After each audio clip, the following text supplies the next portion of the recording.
Hey,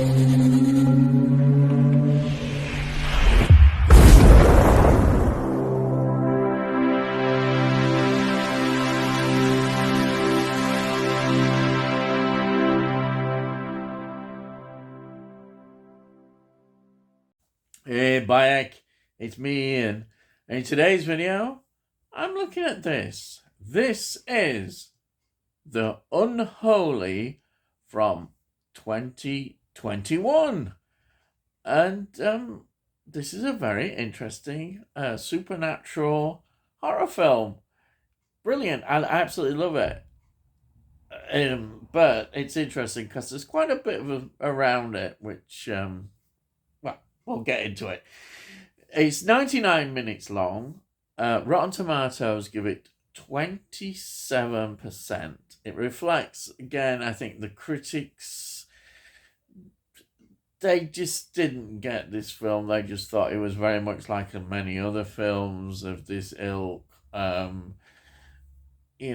don't seem to get these films. But yeah, the public, well, it was made on a budget of $10 million and it made $31 million, which was excellent. And because this, I'll just go into why this is quite interesting, is because the film was first announced in December 2018, and then it finally got into production in February 2020.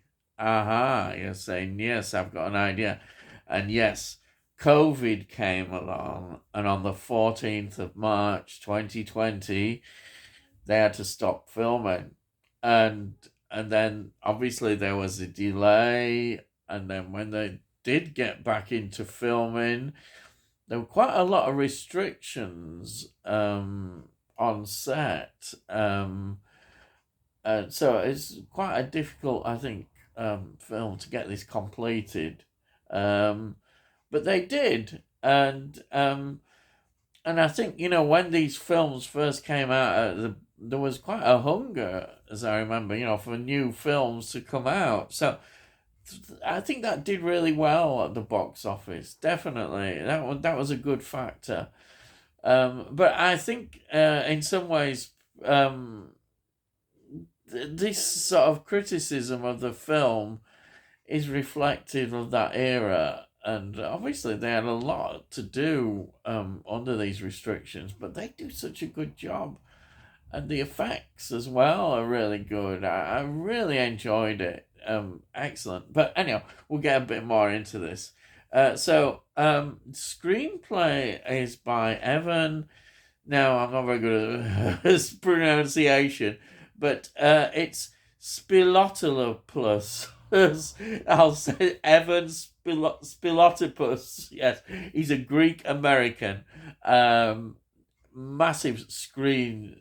Well, does a lot of screenplays, and it's based on a James Herbert novel from 1983 called Shrine. So that probably was an important factor in getting this out, because James Herbert is quite a really good author. That was obviously it's a good film that they could adapt, which they did. The producer of this film, one of the producers, the main producer, is Sam Raimi. Sam Raimi, Evil Dead, I'll just say that. People know from that, but also the Spider-Man movies as well. Yeah. So that it's quite got good backing in this.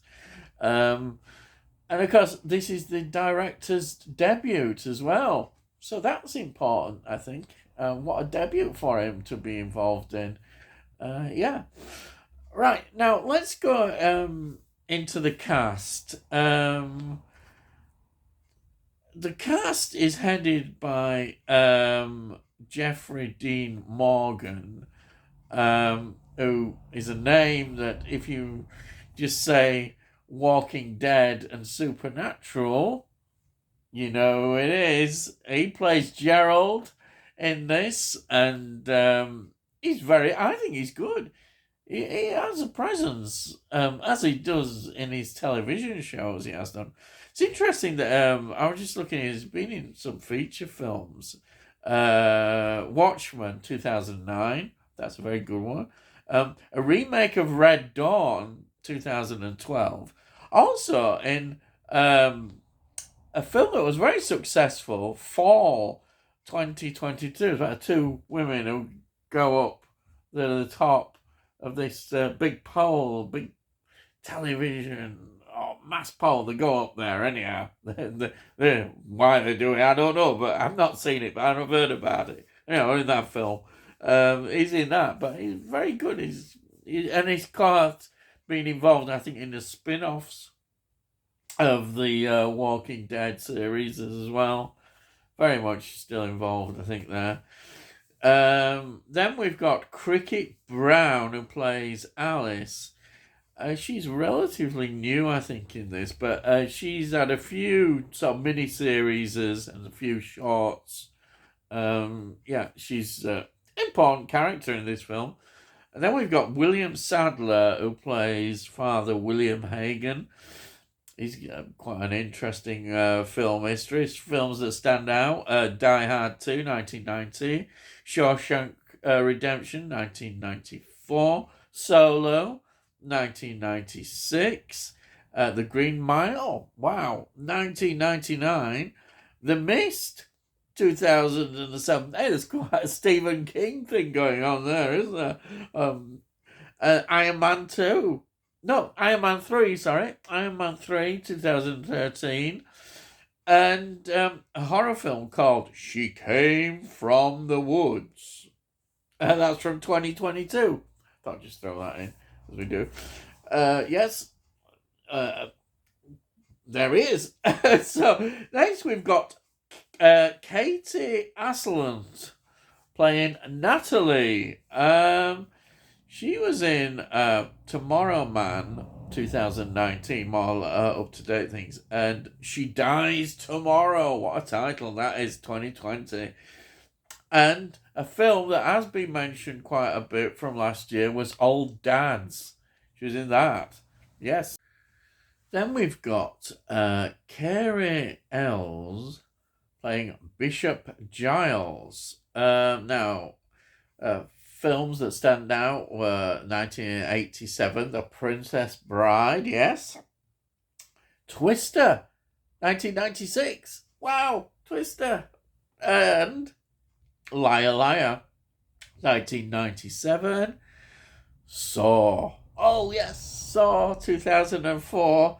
Saw 3D, 2010.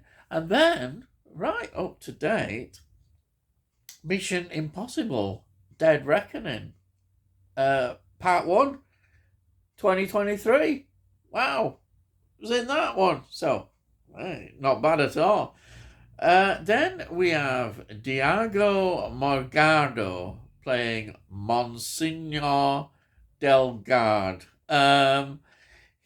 He's a sort of Portuguese actor, and he's really well known in terms of TV series, but he did this big thing about Jesus, and he was in a film called Son of God, which was an adaptation of the miniseries they did, and that was through 2014. So there we've got the cast there. Yes. Now I just mentioned the locations before I go into the film. They were in Sudbury, Massachusetts, and New England Studios, Devons, Massachusetts. Because, as I say, this is important, again, the onset restrictions when they were filming. Well, it would have been quite a difficult thing, for the actors and everybody around, but they had to work under these restrictions. So, what is this film about? Well, it opens, which I always like when you get one of these, in 1845, and it's in Benfield, Massachusetts, and we've got Mary Elner who is a woman accused of witchcraft. It does sound familiar, doesn't it? And she is hanged from a tree and set on fire. And it's a real dramatic start to the film. And then it moves forward in time. And we get the story of this disgraced journalist, Gerald, who of course is brilliantly played by Jeffrey Dean Morgan, who discovers a series of, well, what seems to be divine miracles. And they all stem from this deaf and mute girl who suddenly starts to talk, who claims to have been cured by the Virgin Mary. Wow, that is the big, big story, as you can imagine, especially within the Catholic Church, who, of course, send in their big sort of guns to investigate the claims of these miracles, because the Catholic Church does love its miracles, and of course from that and the investigations, it all builds into quite a big story, and people claiming to have been healed by her, and it's really good. I love these sort of religious things, but all is not what it seems, is it? No. Are there dark forces behind all this? Of course you're going, well, there must be, because there wouldn't be a film, would there, otherwise? Well, yes. It's brilliant. The way they do it. Okay, we have seen all this, some people say before. We've seen it in all these films and what have you, but hey, I I liked it. I do like this kind of film, and the story works well. There's good effects. Oh yeah, and the music I must mention is by Joseph Bishara, who now this links it up, and I can see why some people was involved in, of course, Insidious and the Conjuring films. So there we are, you see, the people are making assumptions and thinking, yeah, it's just in that. And maybe they're right, but I loved it. Because I love those kind of films. And this works well. You can't, for me, be that good look at the supernatural and the religions, and not usually, well, it's not always true, but it's often the Catholic phase, because the Catholic Church is so raped, steeped in history, isn't it? I mean, and the Virgin Mary as a figure is always fascinating to me, because it's obviously got pagan links as well, and the religions coming together into what shaped the Catholic Church is absolutely fascinating. I always love it, and then getting it into modern world, and it's great. It's great stuff. It really is, and I loved it. And I say, Jeffrey Dean Morgan he's so good in this role. I really think he's great, and the way he does it's just kind of made for him. It seems, this role. I loved it, and it's a great story, and the ending is great as well. Very dramatic ending. Great. It's a very satisfying film, and it just sailed by. 99 minutes is not long at all, is it? Well, I could have done with it probably longer, but hey, that's me. So overall, this is a highly recommended film. Totally recommend it. And yeah, just before I go, here is the Blu-ray. Yeah, I like that cover as well. Look at that. It's a great cover.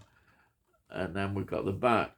Now, my only thing is there's no extras. And one thing that I thought about, that I suspect because of the COVID restrictions of that, they didn't have much film to make. Often you get behind the scenes films and deleted films. We don't get any of that. which it would be nice. I'd love to have known more about the story about when they were making this and, all that went on. But unfortunately, we haven't got that. But maybe, in future we might get an edition. I don't know, possibly not. But I would love to have known. It'd be fascinating. But yeah, here it is, and I do recommend it. I really do. This is a good film. And that's it.